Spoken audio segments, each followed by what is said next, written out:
Yo, yo, yo. The freight world, unfiltered coffee running strong. Oil field carrier keeps the wheels rolling on. Fraud expert spots the scam before it lands. Sarcastic broker with a comeback and a plan. 3 views, 3 personalities, no filter, no fake. Smart, fast, honest. Do you even freight? Do you even freight? It's so catchy. It's so catchy. Good morning and happy Friday. Welcome back to Do You Even Freight? We made it, barely. I have coffee today. All right. You're prepared today. Yeah, it's as big as my head. I have opinions. Hey, Keep my mouth shut. I'm going to stay away from that. It's Fuck It Friday, and I'm going to try to be nice. Yeah, well, I'm told I'm nicer when I have coffee, so I'm trying to be nice today. Yeah. Nice. No. Shimmy does not do nice. Actually, That's I'm not very Shimmy's brand. sweet. Shimmy does I shimmy. am sweet. Shimmy does shimmy. Actually, believe it or not, I'm Shimmy very does nice. accordingly. It's been a rough week. I think all the way around. I think we've all had rough weeks. Shimmy has finally gotten her coffee, but it took her till Friday to finally get it. God only knows I'm still reeling from the after effects of COVID. So that's been a lot of fun. And of course, we have Kevin sitting here, who is in the middle of an oil field or doing something. Oh no, you're in Houston right now, aren't you? I'm in Houston. Welcome to the Port of Houston, where you can go through one gate one day, but the next day you can't go through that gate. You've got to go through a different gate. I hate the Port of Houston. Is that an actual state port, or is that a private facility you're at today? The Houston Port Authority, which is city-ish, Government controlled, not a private. Yes, correct. Yeah. So you got to deal with all the TWIC and all that stuff. You have a TWIC card? I do, sir. Do you see that fine gentleman that is a very, very professional heavy hauler? Of course he has that. It makes sense. You got a lot of our heavy and oversized cargo will typically come in on a break bulk ship if it's anywhere near a port town, and that's where these guys are typically loading from. In my time as a stevedore, I have loaded a lot of super heavy and oversized things out of Savannah, Georgia, and I'll tell you, I had no idea locomotives were so friggin' heavy. No friggin'. What blows my mind is the ability of ship's cranes to just straight up pick a piece up and set it on the ground. They don't look that stout, but if they latch a hold to something, something's moving.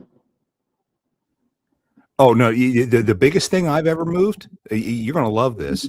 It was a propeller for an aircraft carrier, but it's made of copper, and it's very finely honed. So the tiniest little nick will ruin millions of dollars material. The tiniest little. And what is that thing, like 24 foot in diameter? Something like that. You had to have so many superintendents and port captains and all surrounding the damn thing, so nothing ever bumps into it when you go to lift it out. It was an insane operation. It took 5 hours. It was crazy. What did you say you were? A what? Something? It's called a stevedore. It sounds like it requires a fancy hat. It requires a white hard hat, as opposed to the longshoremen wearing the yellow hard hats, denoting me as a supervisor or manager. These are the guys that lead the loading and unloading operation, while the longshoremen actually execute it. Dude, I've seen some of those. A good stevedoring company makes your life easy. A bad stevedoring company makes you want to shoot yourself in the head. Without a doubt. Without a doubt. And I've worked for both.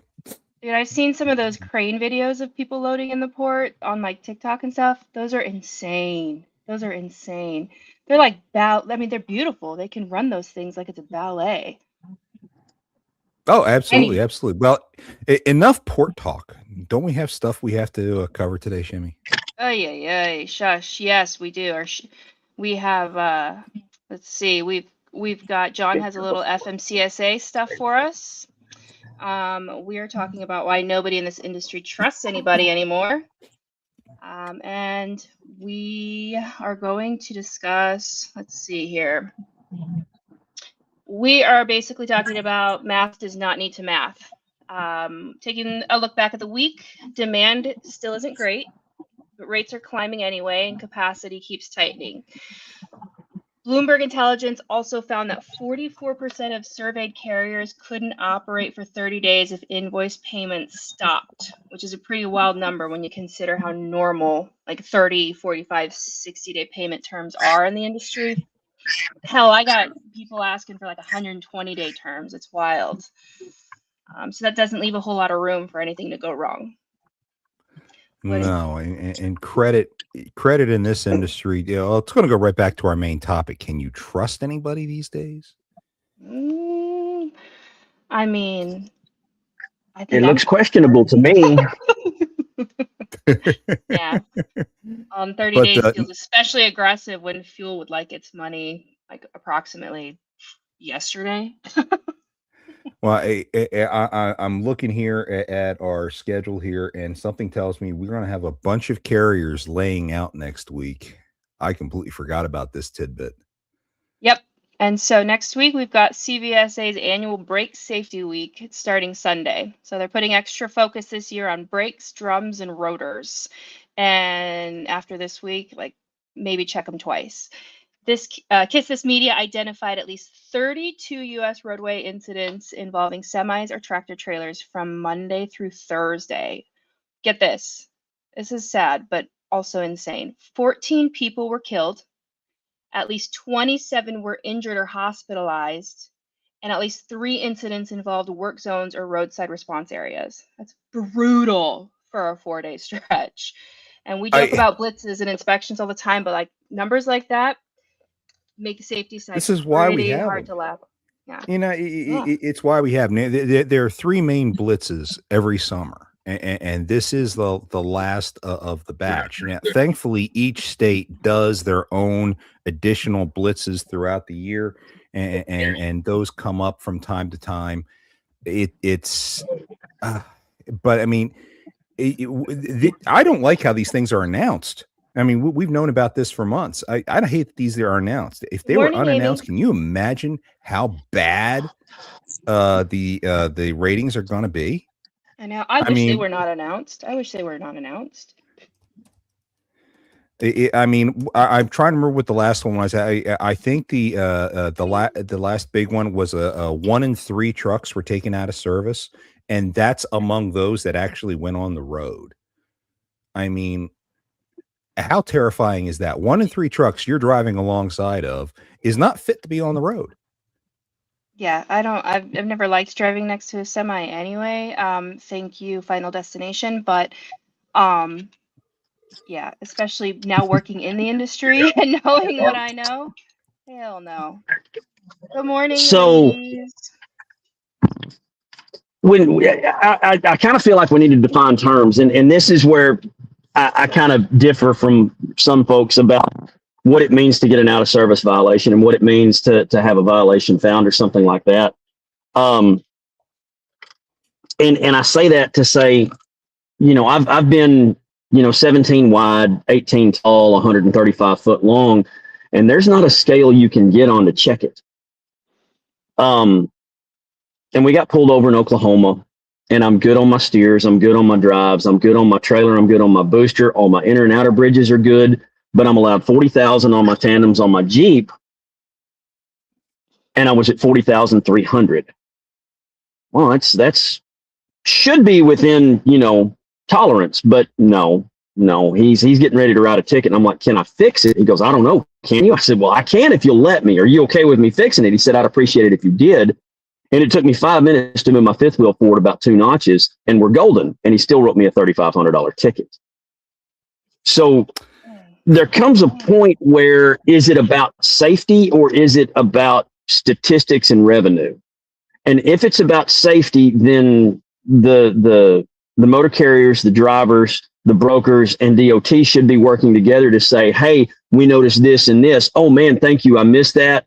Here, let me fix it real quick.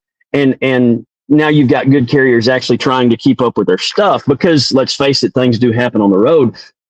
But when it's a Mickey Mouse, I've had guys getting out of service because one of their chicken lights was out. It's not a required light, but they've still written them out of service because they had a light out. But if the light didn't exist, they couldn't write the ticket. And if I go and data queue it, then I get it dropped because it's not a required light. So let's be clear about what it is when we say out of service. Is it legitimate out of service because, you know, his brake chamber was blown apart and he's got 2 of them caged and he's running on steel wires on 5 wheels? Or is it something Mickey Mouse because, you know, Johnny Law didn't get no loving last night? You know, I hate to say it, but the inconsistencies between DOT officers in different states, or even within the same state, is sad. It's we've seen way too often discrimination play a role. We've seen way too often ignorance on an officer's part take a role. And okay, yeah, you can go ahead and challenge the data queue. That's all well and good, but that's still an administrative headache that a carrier has to go through, that is being forced through it when they shouldn't have to go through it in the first freaking place. I wholeheartedly agree with you. I would figure law enforcement would want to work with us to build trust among the community, as opposed to sitting there saying, oh, okay, yeah, go ahead and fix it. Here's your freaking $3,000 ticket on top of it. You know, and it's like, come on, really? I mean, it's just insane. It drives me nuts. Exactly. It's subjective, and so drivers and carriers and safety departments and dispatchers, I very, very strongly encourage you, go get you a green Bible and know it. Those troopers, the DOT officers, they've got one section that they kind of, you know, we're creatures of habit, so they're going to focus on the same thing over and over and over again, unless directed otherwise. You know, one of them may be looking at license plate lights. One of them may be looking at reflective tape and making sure you've got enough. One of them may be looking at brake stroke. But as a driver, you've got to know that thing, all of it. You know, how much are you allowed on your slack adjuster before it's considered an out of service violation? How many are you allowed out? Where do you have to have the DOT tape and all that other fun stuff? You've got to know all of that because you don't know who it is you're going to encounter, and you have to know all of that to make sure your truck's right. Know your green book. And if something comes up, don't be afraid to have a polite conversation with the officer and say, hey, right here, it says this. Sometimes it'll work. Sometimes they won't care. And at that point, you take that and you go to the job. Well, the other thing that I highly recommend drivers do is record it. You know, as an inspector is going around your truck, break out your phone at whatever they're pointing out and talking about. Make sure you get a video of it. Make sure you hear exactly the officer's explanation, etc. So that, one, you have your own record of exactly what was said, and you can use that when you're doing your data queue challenges. So it's very important that you do that. Now, when I was a dispatcher, forgive me, a lot of the DOT officers my drivers encountered were, let's call it what it is, racist. So my drivers, what they would do is anytime they got pulled over, they would have me on speakerphone listening in. So if a police officer says something inappropriate, I kind of chime in, excuse me, officer, this is the driver's dispatch. Can you please repeat that? You know, and then all of a sudden they kind of snap too. And things get a lot more professional real fast. But I don't like seeing drivers get disrespected, whether it's on the loading dock or at a stop when a DOT officer is doing an inspection. You got to be careful out there, and the more witnesses, the better. Yeah, well, speaking of records, I think, John, that you have some news for us about the FMCSA creating new records or something.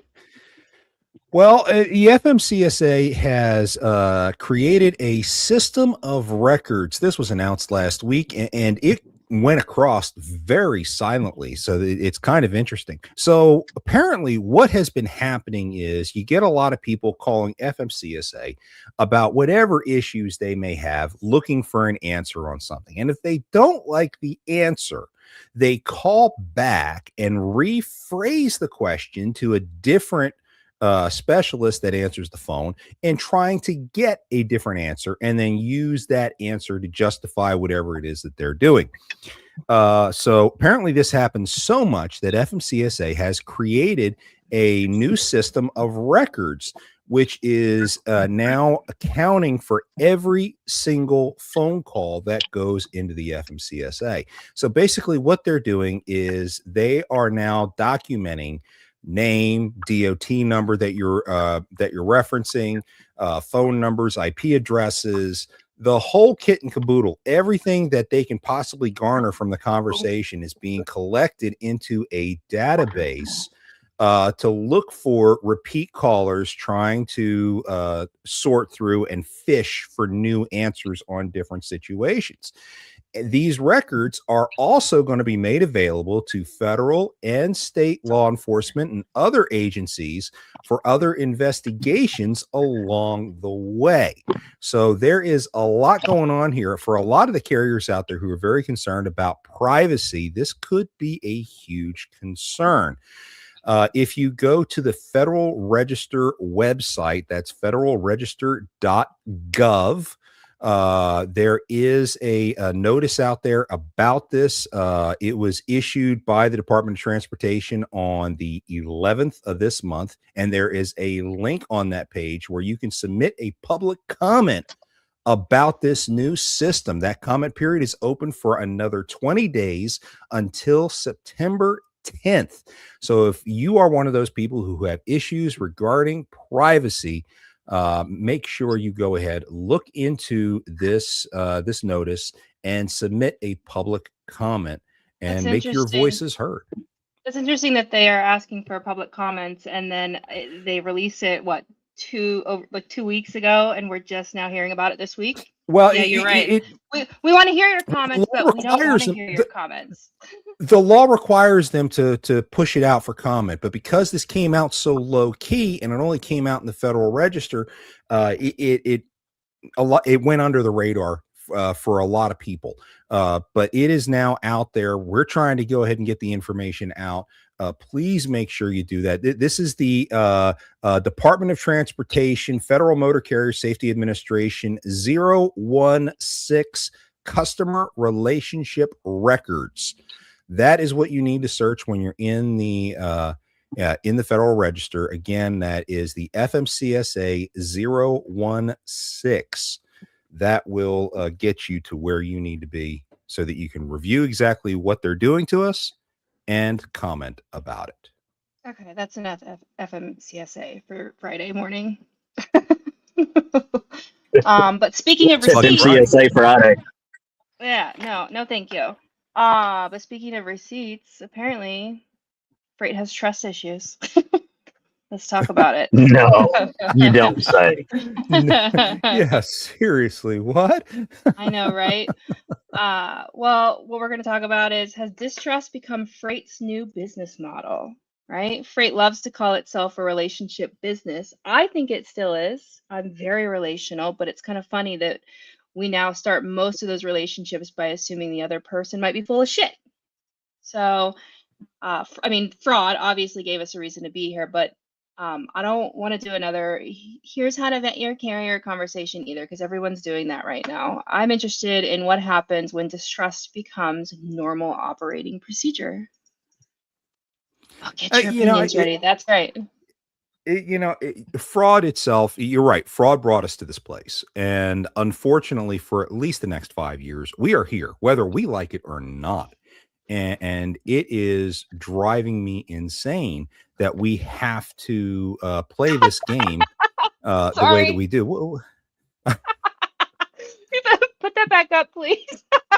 We're going to have to work on your fade a little bit. So I messaged in the private chat. I'm like, guys, like my arms are fuzzy, right? So because I can't get it. I Yeah, know. yeah. And so Rob says, more importantly, was Shimmy's beam up to the Enterprise interrupted halfway and they only got arms? That's hilarious. I don't know what is happening. Okay. I have played with the lighting, I have whatever, and It's the fade. It's the it's fade working. setting in this system, and you know, I've tried messing with her on this because I deal with my fade. I got to tweak it 2 or 3 points every single time I'm on, but and sometimes it just doesn't I'm, want to work out, and for her, it never seems to want to work out. I'm only half Um, caffeinated. That's right. yeah, yeah.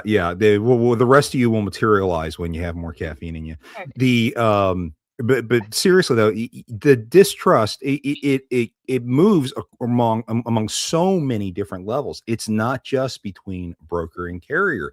I distrust half the insurance COIs I see. I distrust half of the factoring notices that I see.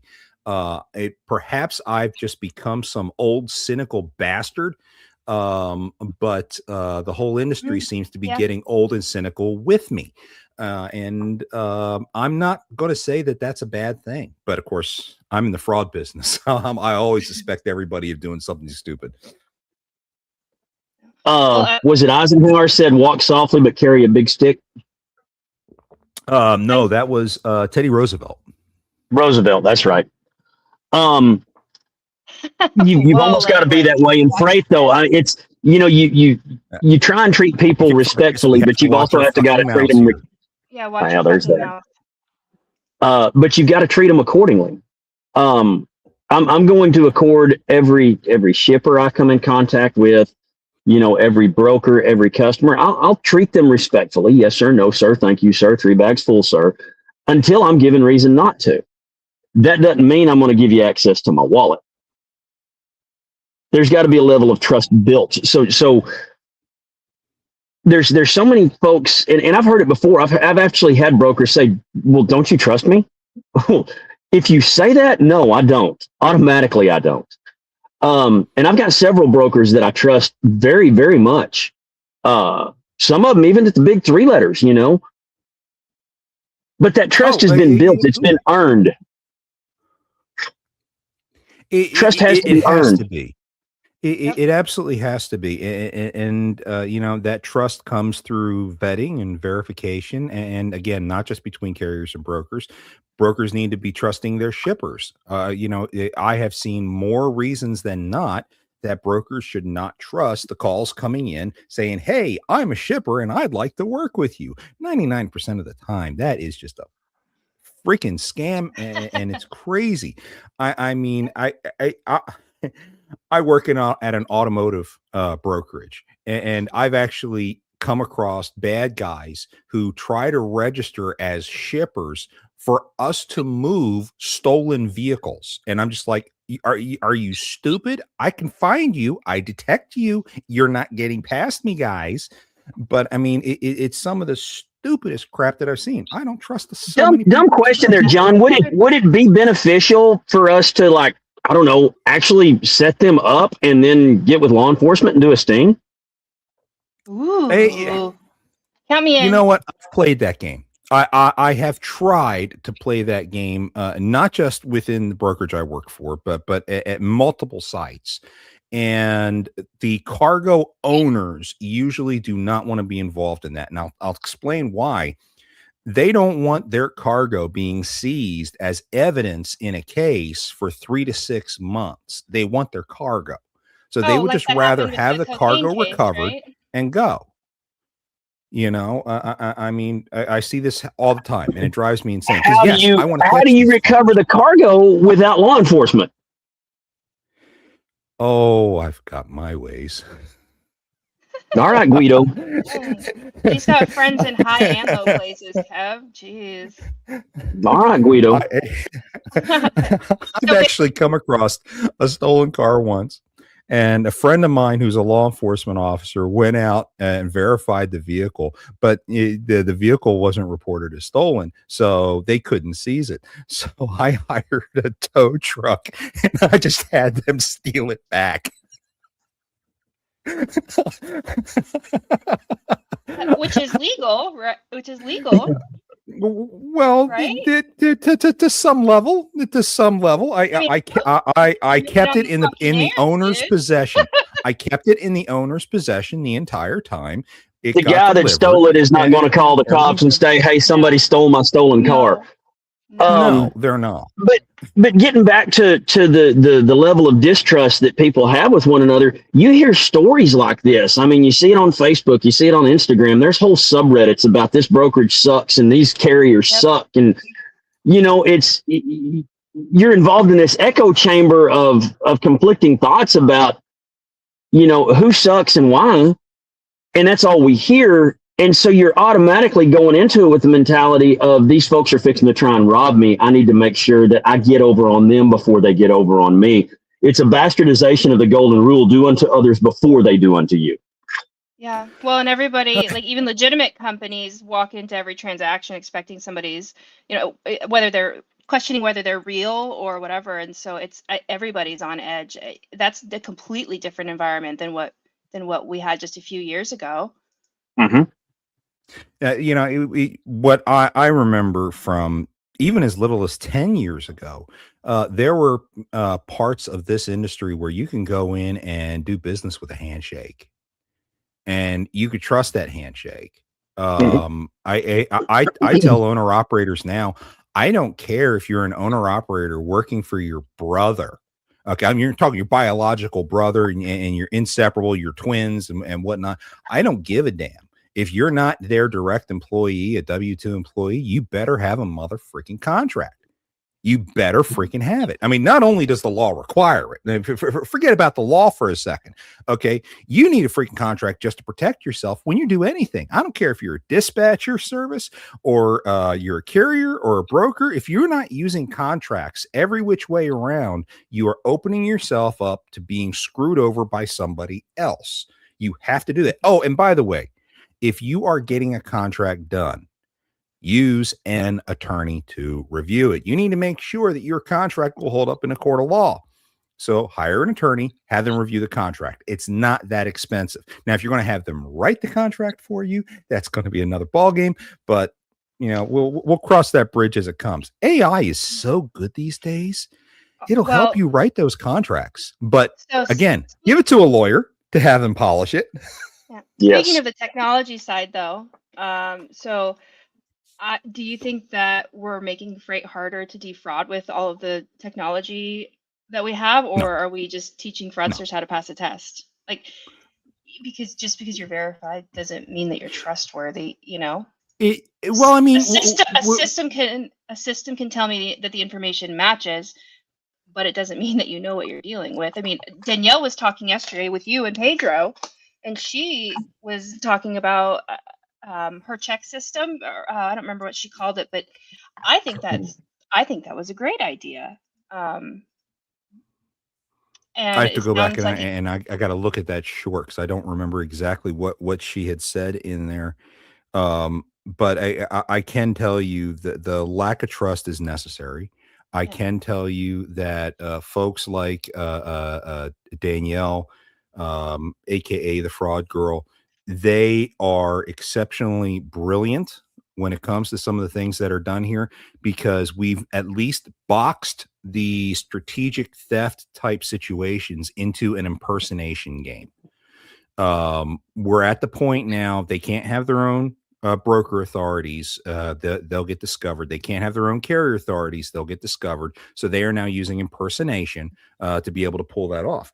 But you're 100% right. We saw this in 2023 where the bad guys were hijacking motor carrier authorities at the DOT level in Safer, changing contact information. So when they go to onboard with a new broker for the first time, you see, oh my gosh, okay, everything matches what Safer says, so they must be good. There's so many things we got to do because that blows my mind, though. I mean, when you've got when fraudsters have access to that level of fuckery, that just what amazes me sometimes is how simplistic some of these so-called sophisticated scams really are. What I'm talking about with them hijacking DOT numbers, that sounds like it has to be a super sophisticated type of operation. What actually happened is DOT databases were hacked in March of 2023, and DOT PIN numbers were compromised. They were put on the dark web. So what the scammers would do is they would find on Safer a motor carrier that looked good to them, that had more than a year of experience, had a good safety record and all that good stuff. And then they would go buy the DOT PIN number, submit a fake MCS 150, change the contact information, and boom, they're done. It's actually a very simple process. Thanks to Modus, that process has changed, has improved dramatically. They can't pull that off anymore, which is why I feel comfortable talking about how that was done. But the fact that they were enterprising enough to actually pull that off and then and then a lot of brokers believe it along the way, it led to The lot of amount heartache. of work that people put into trying to create a fraudulent situation blows my mind, though.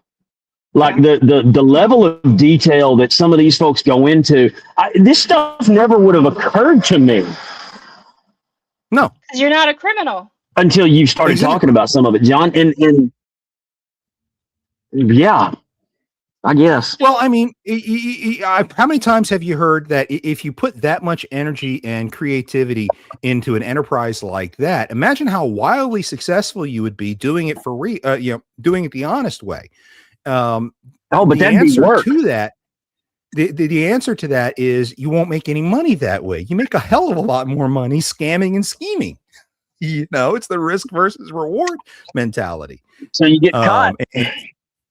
And Danielle Spinelli quickly pointed out, once you get caught, here's the other side of the equation. The risk that you're taking, the penalty that you end up getting when you're caught is usually not commiserate with what you profit from it. In California Highway Patrol has been raiding warehouses left and right, finding stolen freight. They arrest everybody. They go to prison, but they're only in prison for maybe a year. Then they're out doing the exact same thing all over again.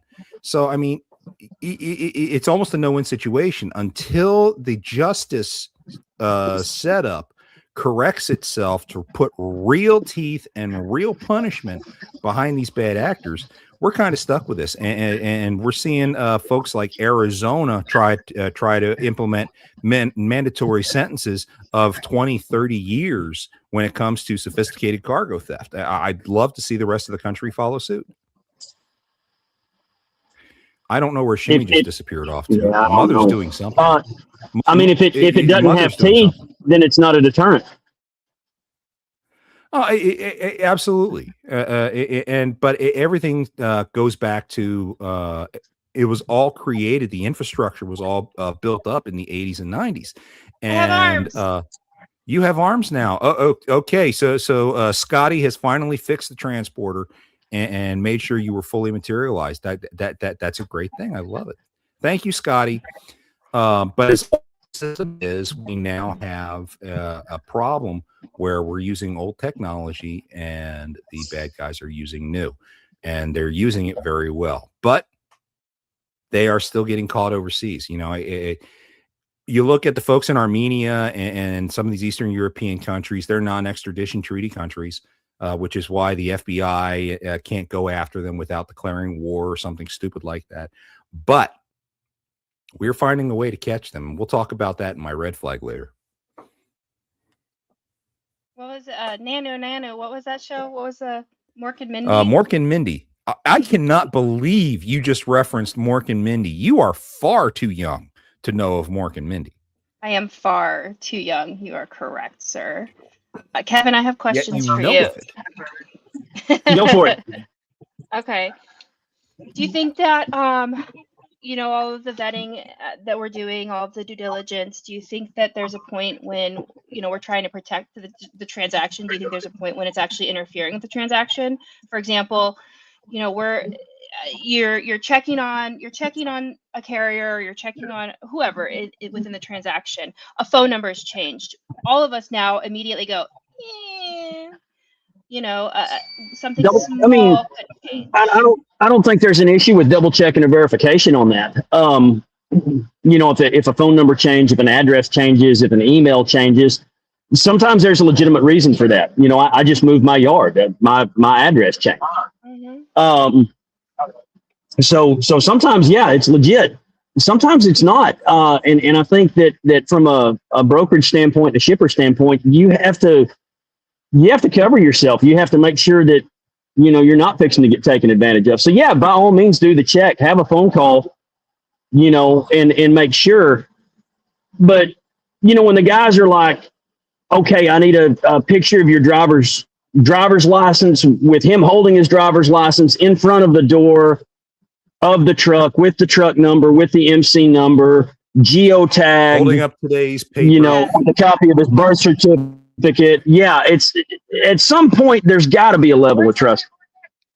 Well, Right here. well, it's called friction. Yes, ma'am. It's called friction, and I've had Ma'am? a lot of my clients come to me over the last 2 years, sit there and say, you know, we want to strengthen our defenses, but we don't want to increase private friction within the brokerage and how much extra stuff they have to do, and they don't want to increase friction on a motor carrier, because a motor carrier may sit there and say, well, hell, if I got to go through all this just to get a load with you, screw you, I'm not working with you. So Because there has to at some be point, a balance. Yeah, I mean, at some point, the thing designed to reduce the risk eventually creates other risk, like, you know, you're missing capacity or delaying, you know, loss of relationships because of that. Just like you said, you know, it's sometimes it just, I think that it's creating another layer As of a carrier, if you're calling to verify or check up on a change in modus, or safer as it was, and you call me up and yep, that's legit, it's correct. You know, I get that. Yeah. I've had it Gmail happen should not before be. where we've done loads. No, Gmail should not be used. Get an email domain with @yourcarriername.com or something like But I that. don't think that's also, but these days, I don't think that's a deal breaker either, just like Jessica said, because, and I'll tell you why, because I just got a domain the other day for $53. $53, I have a domain, I can have an email, that's it, right? Like anybody can do that. So Okay, and then so it just Mr. points to your Carrier, it's Gmail. $53. Get your domain, get your email set up. It costs you $53. If you don't do it, then someone else will spend the $53 and take it. But the fraudsters can do that too. So how does that even add a layer of You've got to get yours first. safety? You've got to get yours first. Look, when I had my own trucking company, that was one of the very first things I did was I got my own domain matching my company name. In fact, I named my company based on the domain that I got, and, you know, because I wanted to appear professional. Okay. And yes, like Shimmy, I got that domain. I think back then it was only like $25 for 2 years, you know, and I was like, okay, yeah. So I look more professional. I put my website on the side of the truck and all that. It made sense to me to do that from a professional standpoint. And I understand all the guys out there who have Gmail. It is an extra cost. And at least over the last 4 years, $50 may have been too much for them to spend. We're not talking $50 a month, by the way. We're talking $50 for a 1 year or 2 year period. Okay. But that may still have been too much for them. I get that. But it is 100% free if you're on Yahoo, Gmail, or something like that to use multi-factor authentication. If you must use Gmail, okay, regardless of what email you use multi-factor authentication. And if I were you, I wouldn't just use the multi-factor authentication embedded within those systems. I would actually select utilizing an outside authenticator like a Microsoft Authenticator or Google Authenticator, because those recycle codes every 30 seconds. Even if a bad actor gets your password, the odds of them getting your 6-digit code in that 30-second time frame is extremely slim. Okay. Yep. Please, for the love of God, use multi-factor authentication. And if you can, use an authenticator app for that second authentication process. So speaking about costs, right? Okay, so that's an additional cost. Now, all of the things that, you know, we have to help us trust everybody in the industry, or really it's not trusting them, it's just making sure that they're not lying on paper, would be like that's an additional cost now for everybody, because every time there's a problem, it seems like somebody creates another tech layer of tech to then defeat that issue, and then something becomes an issue, and now somebody else is creating something else, and we have to pay for every single one of those things. So Well, you're constantly chasing the red queen, trying to get a better defense against an offense that's trying to overcome the better defense. Mm-hmm. The bad guys definitely have an advantage. We do not see the new tactic until we experience it, reverse engineer it, and then develop a defense. It's been difficult for them to come up with new unforeseen tactics. Since for the last 2 years, they've been stuck on impersonation. They've been doing the impersonation differently, but they've been focused on impersonation. So again, it's about trusting who the heck you're dealing with before you can figure out what's good and what's not. It's just a huge challenge all the way around. It really is. But this is the day and age we live in. And if we do not invest the time and the energy to do it, you will get burned. It's not if, it's when. What's the weirdest Yes, ma'am. What's the weirdest thing you've had to prove or make somebody else prove just to do like normal business? I want to know what people in the comments, what their stories are too. I had somebody ask me about a post on my Facebook page to verify it was actually me. All right. All right. Well, we've seen people being impersonated on Facebook since Facebook was created. Yeah, I'm pretty sure my aunt has like 4 accounts, and I don't even know which one is really her at this point. Oh gosh. Oh. That's some... Was it the fiddler picture, Kevin? For those of you who don't know, Kevin has a secret talent. It's not so secret now, actually. It's on the interwebs. He can fiddle. It is. And he can like fiddle. I saw Kevin sawing on a fiddle and playing it hot. Boy jumped up on a hickory stump, said, "Boy, let me tell you what." Sit your arm down on this stump. Let me show you how it's done. I don't know. What do you say? We get 10,000 followers. I'll play The Devil Went Down to Georgia live on it. Okay, folks, you have heard it here. This is now the 10,000 follower challenge. If you want to hear Kevin play the Devil Goes to Georgia, you need to get in here. Get on this. This would be great. And John has just texted our group chat and agreed to do an interpretive dance during it too. FYI. I have not done that. He you did. do not want to see me dance. Kevin can confirm. Mother can confirm. Want to see me dance? Yes. I don't know. I just threw a number out. Mother, tell us what it needs to be. I think 10,000 is good. I think 10,000 is good. Of course, Narc is going to sit there and do everything. He's going to sit there and buy 10,000 bots to get us the followers just to make sure he can see me do an interpretive. No. The Freight Fraud Task Force is going to be on this. They have to be 10,000 individual legitimate followers. Yeah, we have to. And we're going to have to verify every single one of them. By the way, we have to verify. I'm going to need passport photos. I'm going to need a picture of the user holding up their phone with their user account showing subscribe. I mean, I want the whole shooting match. So, you know. Can Shimmi wear a witch's outfit with a nose and a broom? Dude, if you think I am above wearing... if you am not betting 10,000 people, fine. If you think I'm above wearing a costume, you haven't seen me with my kid, Narc. I have no problem wearing costumes. Okay, folks. For Halloween this year, we're going to get to see Shimmi in a costume. I think we just need to do that anyway. Now that she's thrown it on the table. I had a Star Wars one done. I'm on the website. Oh my gosh. Okay, and I can ask this because I are one. Feather or dot? I'm sorry. Say again. I'm not answering that question, Kevin. Feather or dot? Because both are real people, but you're gonna get us kicked off, and people think my mouth is the one. See, and they think Well, I'm I'm that feathered, so exactly. Of course, Mother's throwing up the disclaimer. Oh, Rob man. says I should go back to being dressed up as armless Shimmy. I have I've dressed up. What's next on our agenda, Yeah. Shimmy? Where are we going from here? Yeah, this is we're getting off the rails fast. It's fuck up Friday. There you go. Good morning, Adam. The real Dance Mr. party. Spencer. Oh, what's next? Well, we have word of the day. That'd be me. That'd be you. That would be me. And do we?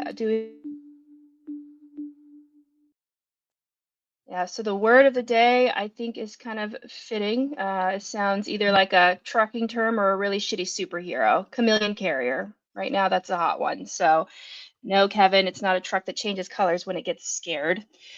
A chameleon carrier, sometimes referred to as a reincarcerated carrier. Reincarnated. Reincarnated. I haven't had enough. If they're caught, they're reincarcerated. I can't word. It wasn't the word of the day, so reincarnated. Yes. Basically, an operation that comes back under a different identity in an effort to avoid consequences tied to the previous operation.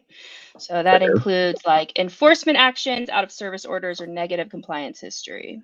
But an important distinction is that a company changing its name, ownership structure, or other business information does not automatically make it a chameleon carrier. The issue is when the new identity is being used to do fuckery. So that's what we've got. I have seen so many people use this definition in so many different ways. And I agree, Rob. I hate that term. But it still is a problem. And I think there's no better way to describe that. The name of your company is Chameleon Carrier.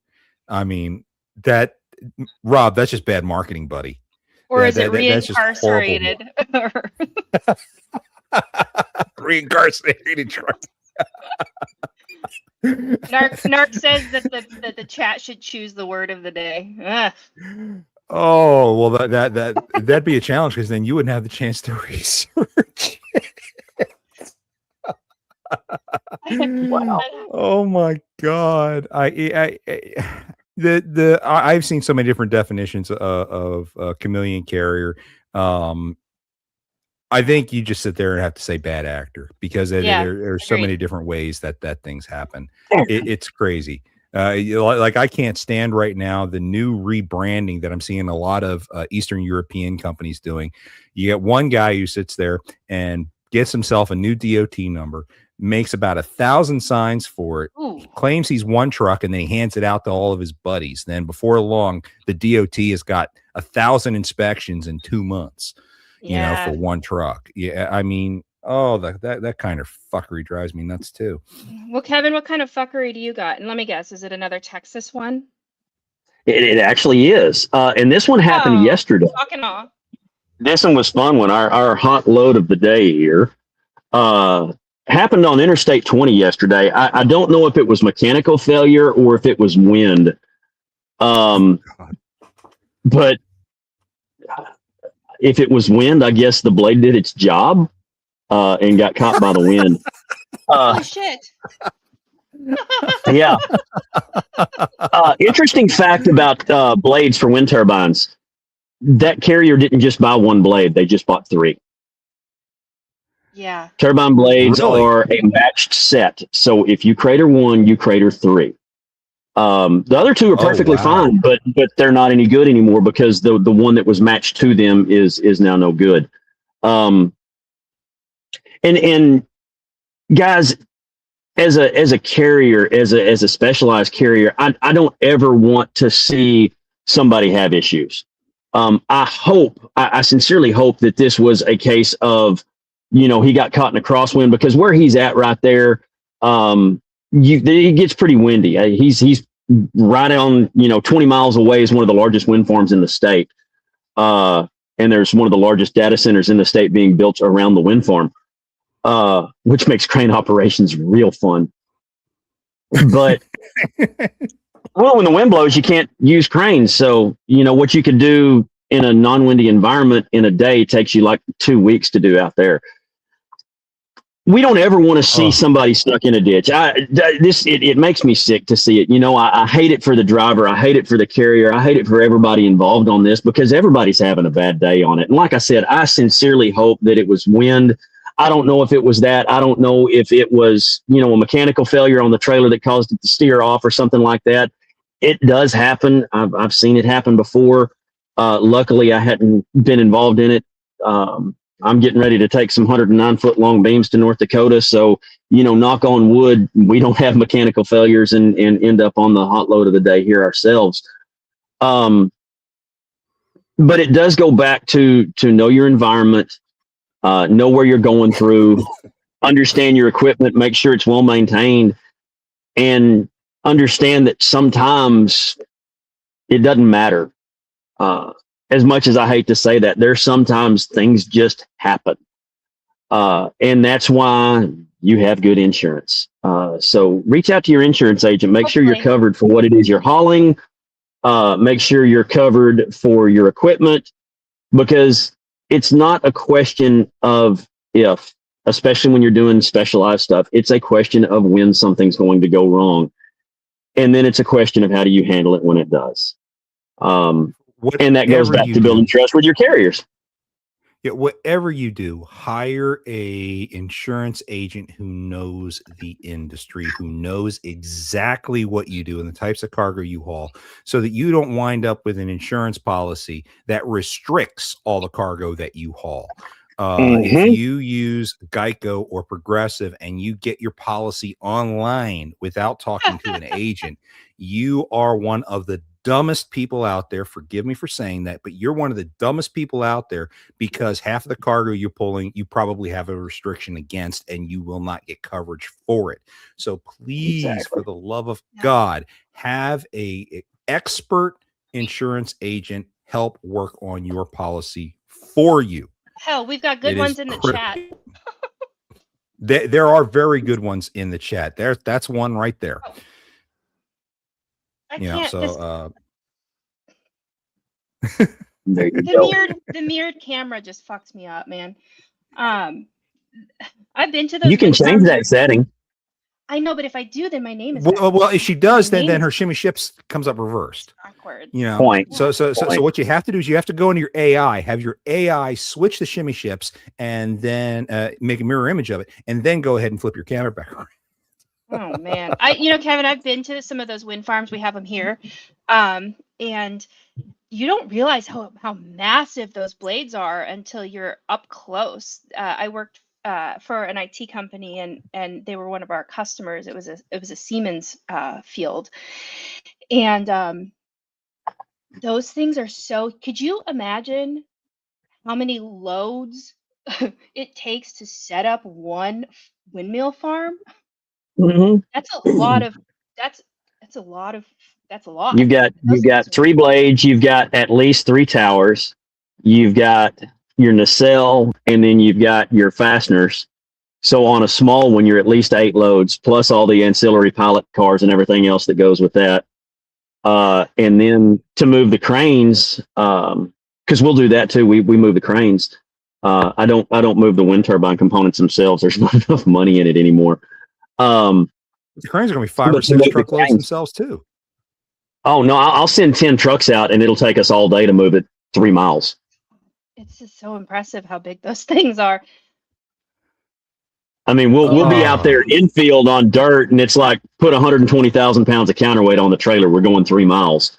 And we'll have 4 trucks that'll do that for 3 hours. I mean, there's literally 1 million pounds of counterweight. So it takes a little bit. Your mobilization cost. Your mobilization cost is so much more than the actual shipment. Sounds like too much work. No, it just sounds too much like work, Michelle. Oh, geez. Well, I think John has a red flag. John's always got a red flag. John is a walking red flag. I've always got a red flag. Yeah, thank you. So I need to polish my head red is what I need to do, is what you're telling me. If for I said before that we have some good news out of Armenia. The Armenian police are actually doing stuff on some of the scammers that are out there. A Yavarin-based group has been taken down by Armenian police with U.S. assistance, by the way. They are impersonating U.S. motor carriers for the purposes of stealing freight. And then once they sell off the goods, they convert the money to crypto so that they can easily move the funds across borders. So this has been a long-term investigation that was executed on July 23rd. They raided a hotel where this operation was taking place, taking into custody several bad actors that were running the operation. It's been under surveillance for over a month. This is in Armenia. Ah. So good news there. One of those cells that we always complain about out of Eastern Europe was in fact taken down. Now, they do not give any details as to exactly how many people were arrested, nor what kind of penalties they face, but they are going to be going to prison for quite some time for what they've been doing. The good news about all this is, hey, we got one of these rings out of the way. Now, I don't know if anyone knows much about Armenian and Eastern European culture. We value when we're young and we're in school, the coolest kids are usually the jocks and the cheerleaders. Those are typically the people that everyone follow. Over in Eastern Europe, they're the guy that they admire most is the guy who can scam everybody else more than the others. And so this mentality has been bred into them. What can I get away with? Risk versus reward. And that is how they get into this business to begin with. At least that's how it was explained to me by an Eastern European coworker of mine. And we've had multiple conversations about this, but it's very good to see one of these organizations taken down for expansion. Yeah. I'm curious what the cost of an organization like that is to, I don't know, GDP or I mean, like what kind of impact financially does that have on the American trucking industry? Just one of those operations. What kind of impact does that look like? I would dare say minimum tens of millions of dollars, and it could be that much a day. I remember speaking to a bad actor that double broker that I caught out of Eastern Europe. It was 2023. And it was one of those times I sat there and said, if you actually did this honestly, you can make a lot of money. He's like, dude, I make more money in one day than you make in 2 months. He's like, geez. he's like, I'm going to keep doing what I'm doing because I make a fuck ton of money doing it. And I'm like, well, fair enough. I'll have to keep catching you. He's like, and they're in a part of the country, and they're in a part of a part of the world where our law enforcement can't do anything about it. Well, and it's not even the trucking industry that it impacts. Danielle was saying yesterday that many others. That a lot of these companies, they're not advertising it, but they're adding like a 20% increase on their goods just to cover loss, just to cover all of those things. So it's trickling down immediately to us that consumers. Is absolutely nuts. They've got 8 arms into every stinking pile there is, which, by the way, speaking of 8 arms, what about that crap that happened up in New England yesterday? I hadn't heard this. This is the squid thing.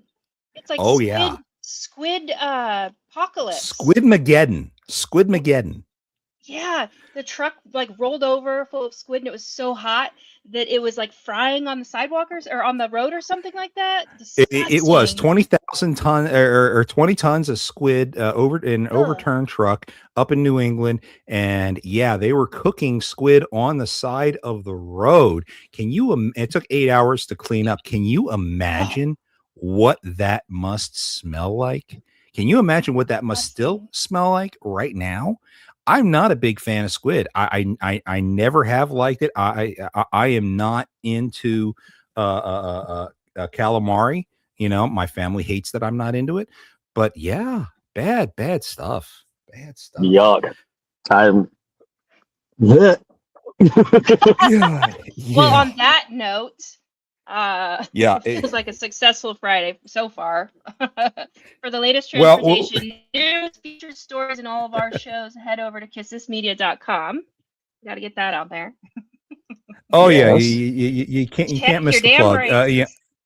On our website, you can catch the latest few episodes of this show, as well as any other show that we have on this network, our interview show, Your Voice, etc. And you can also go to our YouTube. Folks, it's Friday. Please be safe out there this weekend. For all of us here at Kiss This Media, Shimmy, Kevin, myself, Mother, and the entire team, take care of yourself. Be safe. Get ready for the Blitz for next week. And one more question for you. Do you even freight?